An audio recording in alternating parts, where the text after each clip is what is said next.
Hello friends, welcome back to my channel. இன்றைக்கி நம்ம சேனலில் என்ன வீடியோன்னு பார்த்தீங்கன்னா, இந்த ரொம்பவே ஈஸியாக அண்ட் சிம்பிளாக போடக்கூடிய டிசைன் எப்படி போடலான்னு சொல்லிட்டு தான் பார்க்க போகிறோம். ஆக்சுவலாக இந்த டிசைன் வந்து நம்ம ஆல்ரெடி அப்லோட் பண்ணியிருக்கோம். இருந்தாலும் இப்போ நியூ சப்ஸ்கிரைபர்ஸ்க்குலாம் யூஸ்ஃபுல்லாக இருக்குன்னு சொல்லிட்டு தான் இந்த வீடியோ அப்லோட் பண்ணுறோம். அது மட்டும் இல்லாமல் இன்னொரு மெத்தட் யூஸ் பண்ணி இந்த டிசைன் எப்படி போடலான்னு சொல்லிட்டு தான் நான் இதில் ஷேர் பண்ணியிருக்கேன். ஏன்னா இந்த டிசைன் நம்மக்கிட்ட போட்டுட்டு போனவங்கள பார்த்துட்டு மறுபடியும் 2 பேர் இதே டிசைன் தான் வேணும்னு சொல்லிட்டு ஆர்டர் கொடுத்துருக்காங்க. அதே மாதிரி அதே டிசைன் தான் வேணும்னு சொல்லியிருந்தாங்க. ஸோ இன்னமுமே எப்படியெல்லாம் ஈஸியாக போகலான்னு சொல்லிட்டு தான் உங்கள்கிட்ட ஷேர் பண்ணியிருக்கேன். சரி, ஓகே. இப்போ பாருங்கள், பேசிக்கான செயின் ஸ்டிச் தான் நான் இப்போ இவ்வளோ நேரம் போட்டுட்ருந்தேன். அந்த 3 லைன்ஸை வந்து நம்ம முடிச்சாச்சு. நெக்ஸ்ட்டு பார்த்தீங்கன்னா சுகர் பீட் கொடுக்காம ஆன்டிக் பீட் கொடுக்குறோம். ஆன்டிக் பீட்டில் வந்து 4 mm யூஸ் பண்ணி நான் வந்து ஒரு லைன் போட்டுக்கிறேன். இது பார்த்திங்கன்னா ஃப்ரண்ட் நெக்குக்கு தான் நான் வந்து ஒர்க் பண்ணிகிட்ருக்கேன். ஆக்சுவலாக பேக் நெக் வந்து ஃபினிஷ் பண்ணியாச்சு. அதோட வீடியோ தான் நம்ம வந்து பார்த்துருப்போம் ஆல்ரெடி. இது வந்து ஃப்ரண்ட் நெக்குக்கு போடுற மாதிரி இருக்கும், கொஞ்சம் டிஃப்ரெண்ட்டாகவும் இருக்கும்னு சொல்லிட்டு நான் இந்த ஃப்ரண்ட் நெக் போடுற வீடியோ வந்து அப்லோட் பண்ணுறேன். பாருங்கள், நான் ஆன்டிக் பீட் லைன்ஸ் முடிச்சிட்டேன். நெக்ஸ்ட்டு சுகர் பீட் லைன் வந்து போட்டுட்ருக்கோம். சுகர் பீடில் வந்து கோல்டன் கலர் யூஸ் பண்ணாமல் black dull gold colour use பண்ணி மறுபடியும் வந்து ஒரு லைன் போட்டுக்கிறோம். இந்த டிசைன் பார்த்திங்கன்னா கொஞ்சம் பாப்புலராக தான் போயிட்டுருக்கு. இதுக்கு யூஸ் பண்ணுற மெட்டீரியலுமே பார்த்திங்கன்னா ரொம்பவே சிம்பிளாக தான் இருக்குது. என்ன சுகர் பீட்ஸ் கோல்டன் கலருக்கு பதிலாக டல் கோல்டு யூஸ் பண்ணுறோம், அவ்வளோதான். மற்றபடி இதோட மெட்டீரியல்ஸ் எல்லாமே வந்து கம்மி தான். இருந்தாலும் யூஸ்வலாக இல்லாமல் கொஞ்சம் டிஃப்ரெண்ட்டாக இருக்கிறதுனால இதை நிறைய பேர் வந்து லைக் பண்ணுறாங்க. ஸோ வந்து இந்த டிசைன் கொஞ்சம் டிஃப்ரெண்ட்டாக தான் இருக்கும். நீங்கள் வந்து உங்களுக்கே போடுறதா இருந்தாலும் இந்த மாதிரி டிசைன் வந்து ட்ரை பண்ணி பாருங்கள். எப்பவும் போடுற மாதிரி இல்லாமல் இந்த மாதிரி டிஃப்ரெண்ட்டாக ட்ரை பண்ணி பாருங்கள். டிசைன் மட்டும் இல்லாமல் நீங்களுமே வந்து யூனிக்காகவே தெரிவிங்க. இப்போ பேசிக்காகவே பார்த்திங்கன்னா ஆரி ஒர்க் கற்றுக்கிறதுல நிறைய பேர் இன்ட்ரெஸ்ட் காமிக்கிறாங்க. என்கிட்டேயுமே நிறைய பேர் கேட்குறீங்க, ஆரி ஒர்க் கற்றுக்கணும், ஏதாவது வந்து டிப்ஸ் சொல்லுங்கன்னு சொல்லிட்டு. உங்களுக்கு இன்ட்ரெஸ்ட் மட்டும் இருந்தாலே போதும், கண்டிப்பாக உங்களால் கற்றுக்க முடியும். நம்ம வந்து சீக்கிரமாகவே நீங்கள் எப்படியெல்லாம் கற்றுக்கலான்னு சொல்லிட்டு நம்ம வீடியோ பார்க்கலாம். நம்ம சும்மா இருக்கிறதுக்கு ஏதோ ஒரு வேலைன்னு சொல்லிட்டு நினைக்காம ரொம்ப இன்ட்ரெஸ்ட் எடுத்து பண்ணிங்கன்னா கண்டிப்பாக உங்களால் இதை வந்து கற்றுக்க முடியும். இப்போது நெக்ஸ்ட்டு பார்த்தீங்கன்னா நான் இந்த மாதிரி ஜிக்ஸாக் லைன் போட்டுட்ருக்கேன். அதாவது அந்த டல் கோல்டு பீடு வச்சே வந்து ஜிக்ஸாக் வரும். இது எப்படின்னு பார்த்தீங்கன்னா 4 பீட்ஸ் வரைக்கும் செட் பண்ணிவிட்டு ஒரு எண்ணாட் போட்டுக்கணும். நெக்ஸ்ட்டு பார்த்தீங்கன்னா அந்த லாஸ்ட் பீடுக்கு பேக்லேருந்து நூல் எடுத்து ஸ்டார்ட் பண்ணணும். ஸ்டார்ட் பண்ணி மறுபடியும் இந்த டால் ஒரு 4 பீட்ஸ் போட்டுட்டு எண்ணாட் போட்டுட்டு அதே ஸ்டெப் தான், பேக்லேருந்து த்ரெட் எடுத்து மறுபடியும் 4 பீட்ஸ். இந்த பேட்டர்ன் வந்து ஃபாலோ பண்ணிங்கனாலே போதும். ஃபுல்லாகவே பார்த்திங்கன்னா இதே மெத்தட் யூஸ் பண்ணி தான் ஜிக்ஸாக் லைன்ஸ் வந்து போடுறோம். நம்ம எண்ணாட் போட்டுட்டு நெக்ஸ்ட் லைன் ஸ்டார்ட் பண்ணுறப்ப தான் இந்த ஃபினிஷிங் லைன் வந்து நீட்டாக இருக்கும். ஸோ ஒவ்வொரு லைன்ஸ்க்குமே வந்து நம்ம எண்ணாட் போடணும். அதே மாதிரி பேக் சைட்லேருந்து தான் த்ரெட் எடுக்கணும். நீங்கள் வந்து முடிச்சிட்டோன்னு சொல்லிவிட்டு அதுக்கும் பக்கத்துலேருந்துலாம் எடுக்கக்கூடாது. லாஸ்ட் பீடோட பேக் சைட்லேருந்து த்ரெட் எடுத்து நம்ம லைன்ஸ் வந்து போடணும். அப்போ தான் வந்து இந்த ஷார்ப்பான எட்ஜு கிடைக்கும். இந்த மாதிரி ஷார்ப்பான எட்ஜ் இருந்தால் தான் இந்த டிசைனோட கம்ப்ளீட் லுக் வந்து நம்மளுக்கு கிடைக்கும். ஸோ இந்த மெத்தட்லாம் வந்து ஸ்கிப் பண்ணாமல் கண்டிப்பாக ஃபாலோ பண்ணுங்கள். அப்போ தான் வந்து இந்த டிசைனோட நீட்டான அவுட்லுக் வந்து உங்களுக்கு கிடைக்கும். இந்த டிசைனுக்கு அமௌண்ட்டுன்னு பார்த்தீங்கன்னா ஒரு 800 to 1000 வரைக்குமே நீங்கள் வந்து சார்ஜ் பண்ணலாம். ஒருவேளை ரொம்ப ஒரு சிட்டிலேருந்து பண்ணுறீங்கன்னு சொன்னிங்கன்னா ஒரு 1000லேருந்து 1200 வரைக்குமே வந்து சார்ஜ் பண்ணலாம். நான் வந்து இந்த டிசைனுக்கு 1000 ருபீஸ் தான் சார்ஜ் பண்ணுறேன். ரொம்ப நம்மளால் கம்மியாகவும் சார்ஜ் பண்ண முடியாது, அதே டைமில் ரொம்ப அதிகமாகவும் வாங்க முடியாது. ஸோ வந்து மீடியம் ஆவரேஜாக வந்து எனக்கு கிடச்சா போதும்னு சொல்லிட்டு 1000 ருபீஸ் தான் சார்ஜ் பண்ணுறேன். உங்களுக்கு எது கன்வீனியண்ட்டாக இருக்குமோ நீங்கள் வந்து அந்த அமௌண்ட் வந்து சார்ஜ் பண்ணிக்கலாம். இந்த டிசைன் வந்து கம்ப்ளீட் பண்ணுறதுக்கு ஒரு ஸ்பீடாக போடுறவங்களா இருந்தால் ஒரு 2 டேஸ்லேயே வந்து கம்ப்ளீட் பண்ணிடுவாங்க. ஆவரேஜாக இருக்கிறவங்க கண்டிப்பாக ஒரு 3 டேஸ் ஆகும். ஸோ நீங்கள் எந்த அளவுக்கு ஸ்பீடில் போடுவீங்கன்னு சொல்லிவிட்டு அதுக்கேற்ற மாதிரியுமே வந்து நீங்கள் சார்ஜ் பண்ணிக்கலாம்.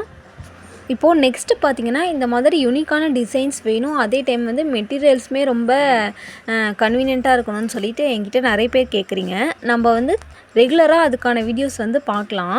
இந்த மாதிரி டிஃப்ரெண்ட்டான டிசைன்ஸ்லாம் எப்படி போகலான்னு சொல்லிட்டு நம்ம பார்த்துட்ருக்கோம். இந்த மாதிரி டிஃப்ரெண்ட்டான டிசைன்ஸ்லாம் கற்றுக்கணும்னு நினைக்கிறவங்க நம்ம வீடியோஸை வந்து ரெகுலராக பாருங்கள். நீங்களுமே ரொம்பவே சிம்பிளான டிசைன்ஸ்லாம் வந்து ரொம்பவே ஈஸியான மெத்தடில் வந்து கற்றுக்கலாம். ஸோ கண்டினியூவாக வந்து நீங்கள் வீடியோஸ் பார்த்துட்டே இருங்க.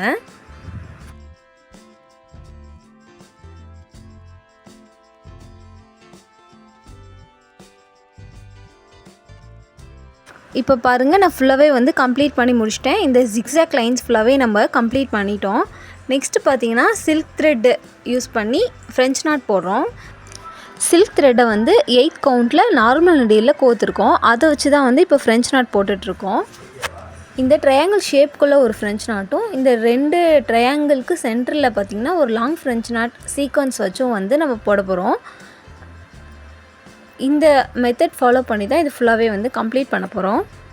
இந்த மாதிரி ஃப்ரெஞ்ச் நாட் அப்புறம் சீக்வன்ஸ்லாம் யூஸ் பண்ணி பண்ணும்போது ரொம்பவே டிஃப்ரெண்ட்டாக இருக்கும்.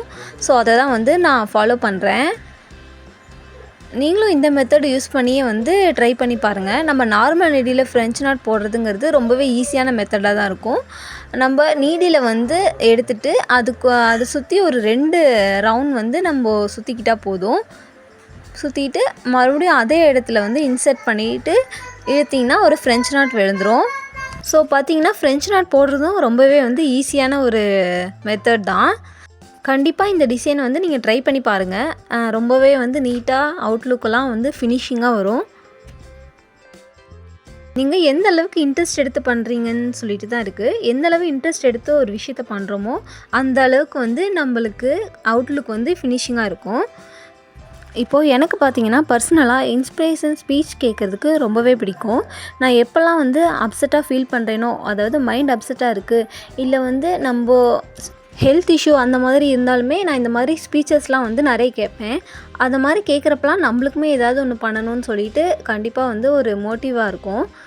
ஸோ நீங்களுமே உங்களோட ஒர்க்கை வந்து இன்ட்ரெஸ்ட் எடுத்து பண்ணுறதுக்கு இந்த மாதிரி மோட்டிவேஷ்னல் ஸ்பீச்சஸ்லாம் வந்து நிறைய கேளுங்க.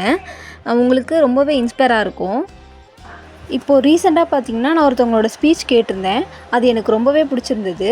அது என்னென்னா, நீ ஜெயிக்க போகிறேன் அப்படின்னு சொன்னால் இந்த உலகம் காது கொடுத்து கேட்காது.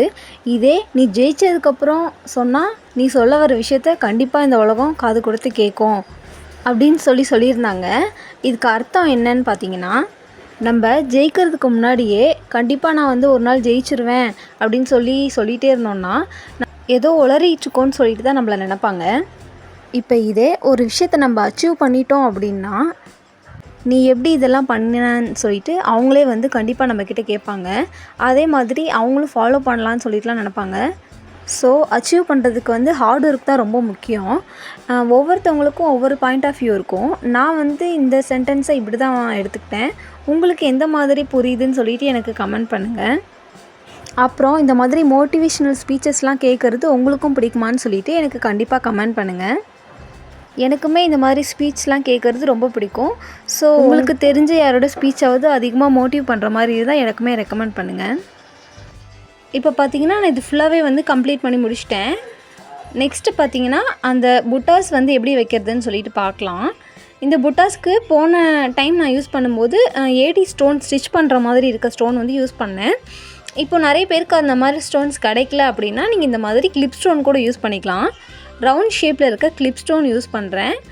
அதை வந்து B6000 க்ளூ யூஸ் பண்ணி ஒட்டிட்டு அது சுற்றிலுமே ஆன்டிக் பீட்ஸில் வந்து லைன்ஸ் கொடுக்குறோம்.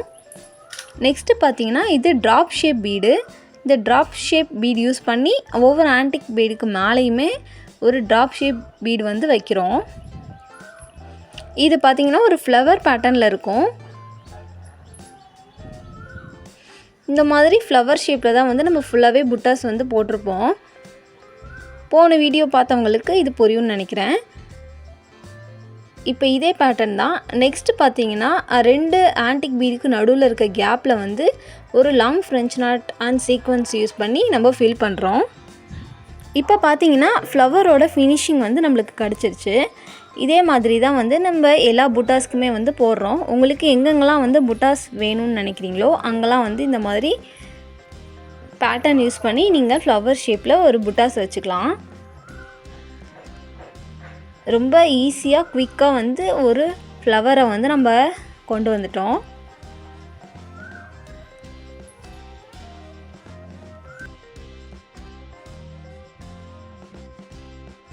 அவ்வளோதான் பாருங்கள். இப்போ ஃபுல்லாகவே வந்து நான் ஃபினிஷ் பண்ணிட்டேன். இதோட பேக் சைடு வந்து நான் இப்போ காமிக்கிறேன். பேக் சைடு வந்து நான் இப்படி தான் கம்ப்ளீட் பண்ணியிருக்கேன். பேக் அண்ட் ஃப்ரண்ட்டு பார்த்திங்கன்னா நம்ம ஒரே ஃப்ரேமில் கம்ப்ளீட் பண்ணிட்டோம். இதோட அவுட்லுக் பார்த்திங்கன்னா இப்படி தான் இருக்கும். சரி, ஓகே, நெக்ஸ்ட் வீடியோவில் பார்க்கலாம். பாய்.